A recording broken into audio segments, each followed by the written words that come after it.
बिस्मिल्लाहिर्रहमानिर्रहीम। Chapter number 1 number systems और chapter number 1 की एक्सरसाइज हम सॉल्व कर रहे हैं 1.2। एक्सरसाइज 1.2 के हम पहले 3 क्वेश्चंस पिछले लेक्चर में कवर कर चुके हैं और इस लेक्चर में हम क्वेश्चन नंबर 4 से स्टार्ट करेंगे। क्वेश्चन नंबर 4 में है कि हमने सिंप्लीफाई करना है। ठीक है, सिंप्लीफाई द फॉलोइंग क्वेश्चन है। Simplify the following. कुछ हमें कॉम्प्लेक्स नंबर्स गिवन है, उनको हमने सिंप्लीफाई करके लिखना है। ठीक है, तो पार्ट नंबर 1, इसके तकरीबन 4 पार्ट्स हैं जिसमें से मैं 2 या 3 पार्ट्स आपको सॉल्व कराऊंगा और बाकी आपकी प्रैक्टिस के लिए छोड़ दूंगा। ठीक है, तो पहला पार्ट जो है उसमें हमें कॉम्प्लेक्स नंबर गिवन है आयोटा पावर 9। ठीक है, तो इसको हमने सिंप्लीफाई करना है। इसको कैसे सिंप्लीफाई किया जाता है इसका आइडिया मैंने आपको यानी कि इस चैप्टर के इंट्रोडक्टरी लेक्चर में आपको दिया था। ठीक है, तो अभी यहाँ पर हम इसको इम्प्लीमेंट भी करते हैं, किस तरह से इसको सिंप्लीफाई किया जा सकता है। देखें, मैंने आपसे ये एक बात की थी कि सिंप्लीफिकेशन जब भी आपके पास आए, कोई इमेजिनरी नंबर हो या कॉम्प्लेक्स नंबर भी इसे कह सकते हैं। ठीक है, तो इसको इमेजिनरी नंबर भी कहेंगे क्योंकि इसमें सिर्फ और सिर्फ इमेजिनरी पार्ट है कॉम्प्लेक्स नंबर का, रियल पार्ट आपको 0 नजर आ रहा है, यानी कि यहाँ पर नहीं है। ठीक है, तो इसको सिंप्लीफाई जब आपने करना हो तो आयोटा स्क्वायर की फॉर्म में लेके आए। सबसे पहला स्टेप आपका क्या होना चाहिए, आयोटा स्क्वायर की फॉर्म में लेके आए। ठीक है, तो इसको मैं 2 तरीके से मैं सॉल्व करता हूं कि इसको मैं लिखता हूं आयोटा स्क्वायर।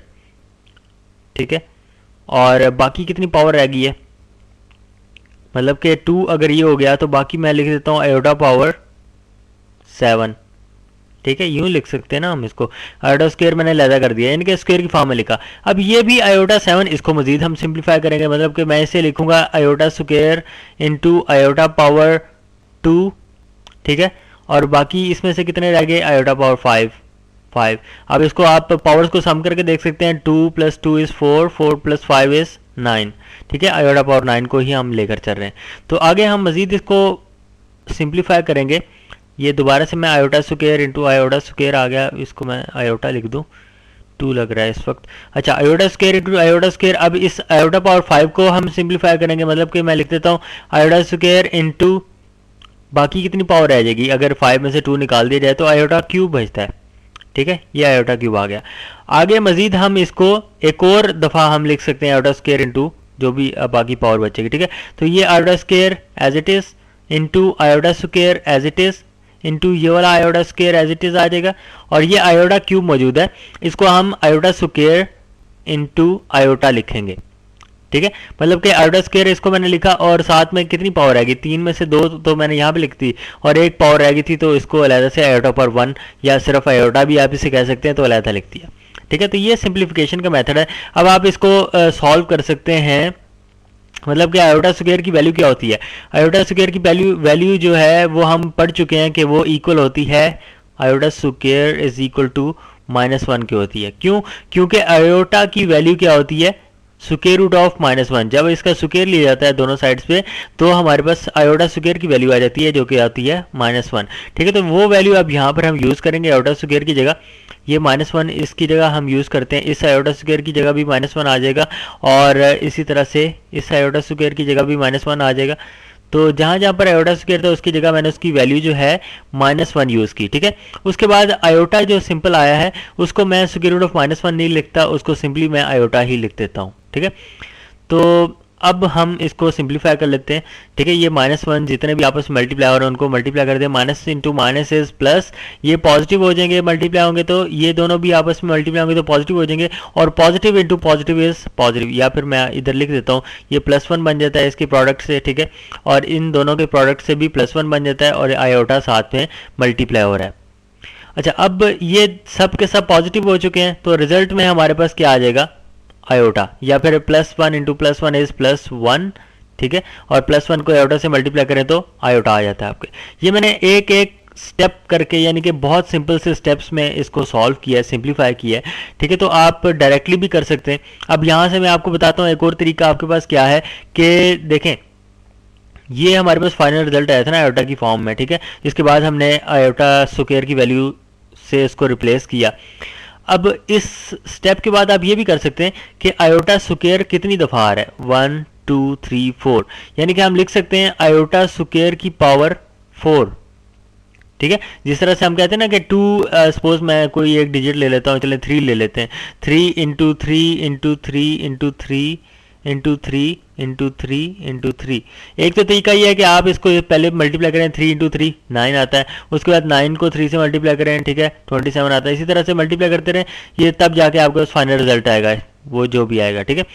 अब एक और तरीका क्या होता है कि आप काउंट कर लें कितनी दफ़ा ये आपस में मल्टीप्लाई हो रहा है, 1 2 3 4 5 6 7, ठीक है, 7 टाइम्स आपस में मल्टीप्लाई हो रहा है, तो 3 पावर हम 7 लिखकर इसको सॉल्व कर सकते हैं, ठीक है।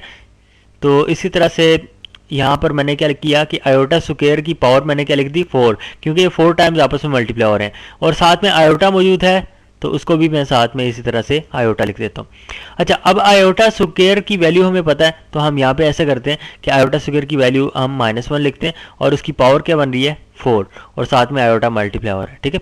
अब -1 की पावर 4 क्या होता है, -1 की पावर 4 पॉजिटिव, जब भी इवन पावर हो, ठीक है, अंदर बेशक आपके पास नेगेटिव वैल्यू है या पॉजिटिव वैल्यू है, अगर आप पावर को देखें तो वो जब भी इवन हो तो आपका रिजल्ट हमेशा पॉजिटिव ही आएगा, मतलब कि ये -1 जो है +1 बन जाएगा, +1 इंटू आयोटा, और +1 इंटू आयोटा हो गया और ये रिजल्ट में आपके पास यहाँ से भी आयोटा आ चुका है, ठीक है।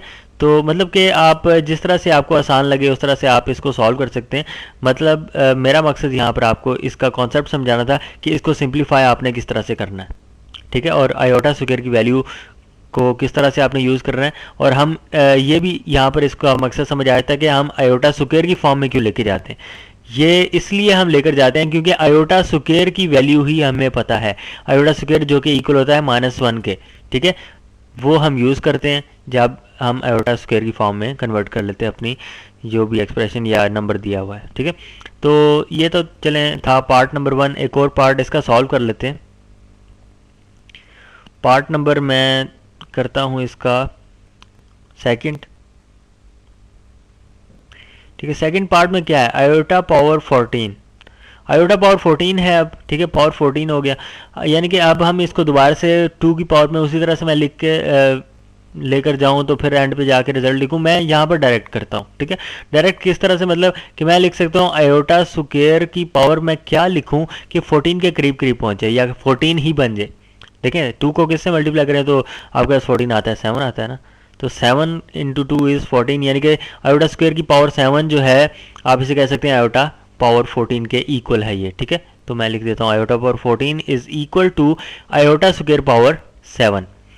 अच्छा, अब हमने क्या करना है कि आयोटा स्क्वायर की वैल्यू तो हमें पता है, ठीक है, जो कि -1 होती है। चले -1 मैं उसकी जगह रिप्लेस कर देता हूँ, उसके बाद 7 पावर उसी तरह से रहेगी और -1 की पावर अब ये बन चुकी है 7 और -1 की पावर 7 अब देखें ऑड है या इवन है, पावर को आपने इस तरह से देखना है, ठीक है, ऑड है या इवन है। ऑड है तो साइन वही रहेगा जो ब्रैकेट के अंदर है, ठीक है, चाहे वो नेगेटिव है चाहे वो पॉजिटिव है।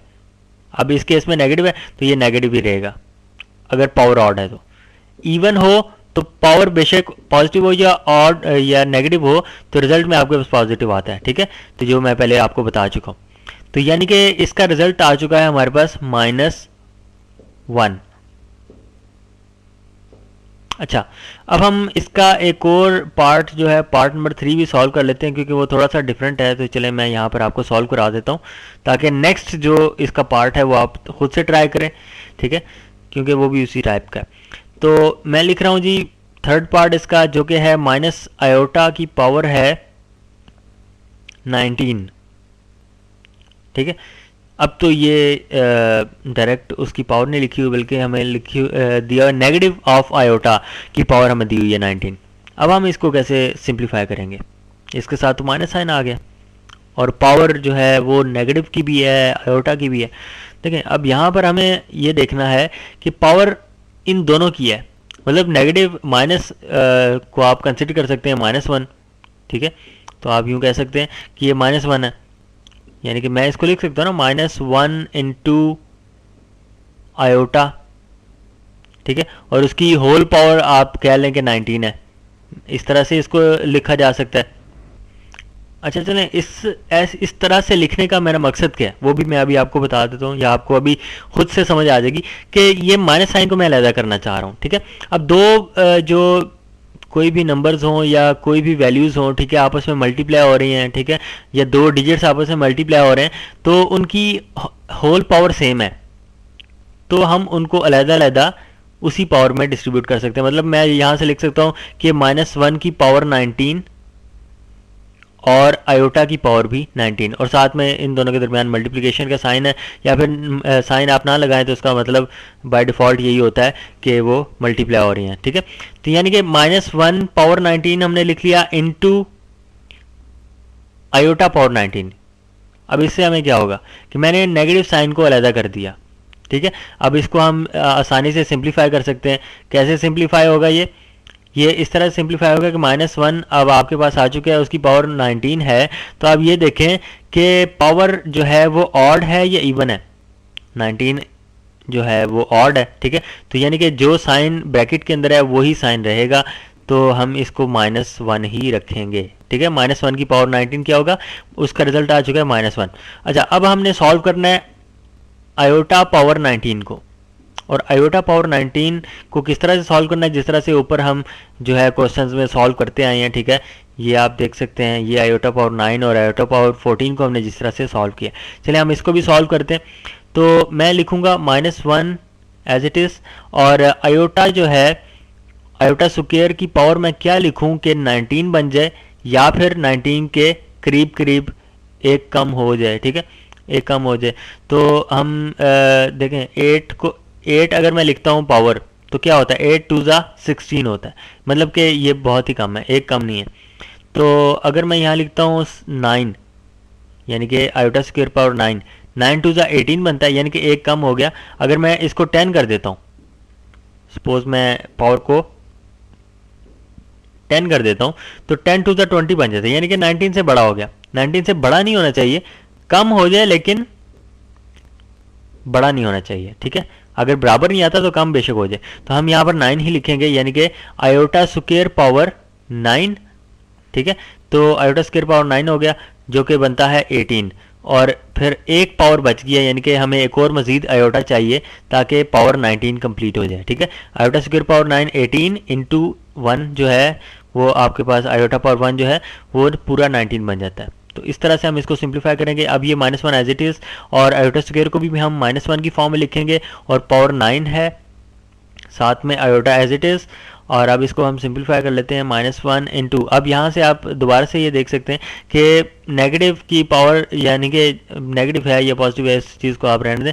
आप पावर देखें ऑड है या इवन है। ऑड है तो जो साइन है वो एज इट इज़ रहेगा, यानी कि -1 की पावर 9 जो है उसका रिजल्ट भी -1 ही आएगा। अब हमारे इसके बाद क्या मल्टीप्लाई हो रहा है, आयोटा है, तो वो एज इट इज़ आ जाएगा। अच्छा, अब माइनस इंटू माइनस क्या हो जाएगा, दो नेगेटिव साइन आपस में मल्टीप्लाई हो रहे हैं, +1 बना देंगे। ठीक है, और साथ में आयोटा मल्टीप्लाई करेंगे तो हमारे पास रिजल्ट आएगा आयोटा। तो हमारे पास इसका रिजल्ट जो है मतलब कि माइनस आयोटा पावर 19 का रिजल्ट सिंप्लीफाई करने के बाद इक्वल टू आयोटा आया है। तो ये थी सिंप्लीफिकेशन। ठीक है, क्वेश्चन नंबर 4 की। अब क्वेश्चन नंबर 4 का पार्ट नंबर जो है 4, चले मैं उसका थोड़ा सा आपको आइडिया दे देता हूँ ताकि आप वो खुद से ट्राई कीजिए। ठीक है, तो पार्ट नंबर 4 में है -1 की पावर हमें दी हुई है -21 डिवाइडेड बाय 2। अच्छा, अब आपने इसमें क्या करना है कि -1 आपको पता है कि आयोटा होता है, आयोटा स्क्वायर होता है। ठीक है, तो यानी कि -1 हम इसको देखें, अब इसकी पावर फ्रैक्शन में आ रही है ना, तो अब हम पावर फ्रैक्शन में तो नहीं फाइंड कर सकते। मतलब अगर मैं किसी चीज़ की पावर फ्रैक्शन में लिख दूँ तो उसकी वैल्यू किस तरह से फाइंड की जाएगी। अब हम इसका आसान तरीका ये है कि -1 की हमें पता है कि क्या वैल्यू होती है, मतलब कि -1 किसके इक्वल होता है, या -1 किसकी वैल्यू होती है, वो आयोटा स्क्वायर की होती है। तो आयोटा स्क्वायर हम यहाँ लिख लेते हैं। ठीक है, उसकी पावर क्या बन जाएगी -21 डिवाइडेड बाई 2, ऑलरेडी मौजूद है जो -21 डिवाइडेड बाई 2। अब यहाँ से आप देख सकते हैं कि ये 2 और -21 डिवाइडेड बाई 2 आपस में मल्टीप्लाई हो रहे हैं, तो ये 2 से कैंसिल आउट हो जाता है, और आपके पास रिमेनिंग क्या बच जाता है, आयोटा पावर -21। अच्छा, जब ये हमारे पास आयोटा पावर -21 आ गया तो अब आपके पास पावर नेगेटिव है, ये डिजिट नेगेटिव नहीं है, ये नंबर नेगेटिव नहीं है, पावर नेगेटिव है। पावर को पॉजिटिव कैसे बनाया जाता है वो आप पहले भी पढ़ते हैं किस तरह से पावर को पॉजिटिव बनाया जाता है। 1 ओवर करके लिखें, 1 ओवर आयोटा पावर 21 बन जाएगा, ठीक है। और अब आप इसको सॉल्व कर सकते हैं आगे जिस तरह से हम पहले सॉल्व करते हैं, ठीक है। तो ये था क्वेश्चन नंबर 4। नेक्स्ट क्वेश्चन पर चलते हैं, क्वेश्चन नंबर है 5। क्वेश्चन नंबर 5 में हमें सिंप्लीफाइड फॉर्म गिवन है, जिस तरह से यानी कि हमें जो है ऊपर क्वेश्चन नंबर 4 में हमें कुछ फॉर्म्स गिवन थी या कॉम्प्लेक्स नंबर्स गिवन थे, उनको हमने सिंप्लीफाई किया। अब उससे ऑपोजिट क्वेश्चन है, ठीक है, आप इसे ऑपोजिट कह सकते हैं कि क्वेश्चन नंबर 4 के बिल्कुल ऑपोजिट है। मतलब सिंप्लीफाइड फॉर्म हमें गिवन है, हमने उसको दोबारा से ओरिजिनल फॉर्म में लेके आना है। सपोज मैं कहता हूँ पहला पार्ट इसका जो है, या फिर क्वेश्चन पहले मैं लिख दूँ, right in terms of iota, ठीक है, यानी कि हमारे जो रिजल्ट में आयोटा आना चाहिए। तो पहला पार्ट मैं यहां से लिखता हूं, पहले पार्ट में हमें गिवन है square root of -1 into b, ठीक है। तो अब हमने इस तरह से इसको सिंप्लीफाई करना है कि हमारे पास रिजल्ट में आयोटा आए। देखें, स्क्वायर रूट ऑफ -1 आपको ऑलरेडी पता है कि वो आयोटा की इक्वल होता है, तो आप इसकी जगह रिप्लेस कर सकते हैं आयोटा को, ठीक है। तो आयोटा इंटू बी बन जाएगा, तो ये आयोटा की फॉर्म में आ चुका है। ये तो यानी कि बहुत ही आसान सिंपल सा क्वेश्चन था पार्ट नंबर 1। इसी तरह से हम बाकी पार्ट्स भी देख लेते हैं इसके, कि सेकंड पार्ट चलें, सेकंड पार्ट पहले सॉल्व करते हैं। सेकंड पार्ट में है स्क्वायर रूट ऑफ -5। अब इसमें किस तरह से हम आयोटा लेके आए, यहाँ तो -1 नहीं है, ये तो -5 है, तो किस तरह से हम इसको यानी कि आयोटा की फॉर्म में लेके आ सकते हैं। देखें, बहुत ही सिंपल है कि इसमें -5 को आप अगर लिखें -1 इंटू 5 लिख सकते हैं ना।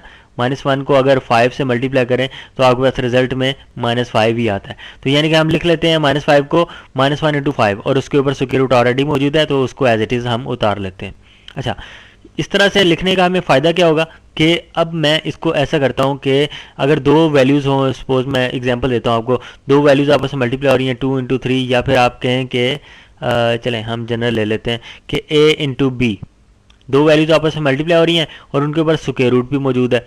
स्क्वायर रूट भी मौजूद है तो हम उनको अलग-अलग स्क्वायर रूट्स में लिख सकते हैं, मतलब कि square root of a multiply by square root of b, ठीक है। इस तरह से मतलब हम लिख सकते हैं। तो अब हम ऐसा करते हैं कि इसी तरह से मैं इनको अलग-अलग स्क्वायर रूट्स में लिखूंगा, ठीक है। तो वो बनेगा square root of -1 into square root of 5, ठीक है। -1 अलग से हो गया और 5 भी अलग से, और दोनों के ऊपर स्क्वायर रूट थे तो मैंने अलग उनके ऊपर स्क्वायर रूट डाल दिया। अब इससे भी हमें क्या फ़ायदा होगा, देखें स्क्वायर रूट ऑफ -1 की फॉर्म में मैंने लेके आना था, क्योंकि आयोटा की फॉर्म में हमने कन्वर्ट करना है ना। हमें क्वेश्चन में कहा गया right in the form of iota, जो हमें क्वेश्चन में क्या कहा गया था, right in terms of iota, यानी कि हमारे पास रिजल्ट में आयोटा आना चाहिए। तो आयोटा कब आएगा, जब हमारे पास स्क्वायर रूट ऑफ -1 की टर्म मौजूद होगी। तो मैंने यहाँ से स्क्वायर रूट ऑफ -1 की टर्म बनाई है, तो इसकी जगह मैं अब आयोटा यूज़ करूँगा। आयोटा लिख देता हूँ इंटू स्क्वायर रूट ऑफ 5, ठीक है, या फिर आप इसको कह सकते हैं कि स्क्वायर रूट ऑफ 5 आयोटा। तो ये हमारे पास रिजल्ट आ चुका है जिसमें आयोटा मौजूद है, यानी कि टर्म ऐसी है जिसमें आयोटा मौजूद है, इन टर्म्स ऑफ आयोटा। अच्छा, ये तो सेकंड पार्ट था। इसी तरह से बाकी दो पार्ट्स भी हैं हमारे पास इस क्वेश्चन में, यानी कि टोटल 4 पार्ट्स हैं। तो थर्ड पार्ट में भी हमें क्वेश्चन जो गिवन है -16, थोड़ा सा उससे यानी कि लेंथ ही आप कह लें, कॉम्प्लेक्स तो इतना नहीं है। स्क्वायर रूट ऑफ जो है -16 डिवाइडेड बाय 25, ये हमारे पास क्वेश्चन गिवन है, ठीक है। और हमें कहा गया कि इसको भी हमने कन्वर्ट करना है, या हमने इसको लिखना है इन टर्म्स ऑफ आयोटा। तो किस तरह से लिखेंगे, देखिए नेगेटिव साइन जब मौजूद है तो आप समझ लें कि हम बहुत आसानी से इसको लिख सकते हैं। यानी कि इसको हम ऐसा करते हैं कि -1 को मैं अलग लिखता हूँ, ठीक है, -1 इंटू 16 करूँगा, और डिवाइडेड बाय तो चलें हम 25 लिख ही देते हैं। तो ये हमारे पास एज इट इज़ आ गया। बस सिर्फ मैंने क्या किया है, -16 को मैंने लिखा है -1 इंटू 16। अब उसी तरह से जिस तरह पिछले पार्ट में हमने जो है सेपरेट किया था, हम सेपरेट कर लेते हैं, या पहले हम ऐसा करते हैं कि न्यूमरेटर और डिनोमिनेटर को हम सेपरेट कर लेते हैं। मतलब न्यूमरेटर के ऊपर मैं अलग से स्क्वायर रूट डाल देता हूँ, -1 इंटू 16 हमारे पास न्यूमरेटर है, ठीक है, उसके ऊपर स्क्वायर रूट आ गया, और डिनोमिनेटर को मैं अलग से स्क्वायर रूट में लिख सकता हूँ 25 और स्क्वायर रूट ऑफ 25। अच्छा, अब आगे मज़ीद हम क्या करेंगे, आगे मज़ीद ये करेंगे कि -1 और 16 को अलग करते हैं। मतलब कि -1 square root into square root of 16 divided by square root of 25। अब बहुत ही सिंपल हो चुका है, ठीक है। स्क्वायर रूट ऑफ -1 क्या होता है, आयोटा होता है। स्क्वायर रूट ऑफ 16 क्या होता है, 4 होता है, ठीक है, ये 4 बन गया। और स्क्वायर रूट ऑफ 25 क्या होता है, 5 होता है। मतलब कि हमारे पास रिजल्ट में आ गया 4/5 आयोटा। तो ये वो टर्म है कि जिसको हमने फाइंड करना था। मतलब कि आप कह लें कि हमने आयोटा की टर्म में कन्वर्ट कर लिया अपने जो भी एक्सप्रेशन हमें गिवन थी या नंबर हमें गिवन था। इसी तरह से नेक्स्ट पार्ट है, ठीक है, वो आप खुद से ट्राई करेंगे, ठीक है, वो इससे तकरीबन रिलेटिवली आसान है, तो वो आप खुद से ट्राई कर सकते हैं। तो यहाँ पर हमारे 4 और 5 क्वेश्चन जो है कंप्लीट होते हैं। अब हम ऐसा करते हैं, इस लेक्चर का टाइम कंप्लीट हो चुका है, तो हम नेक्स्ट लेक्चर में नेक्स्ट क्वेश्चन से स्टार्ट करेंगे।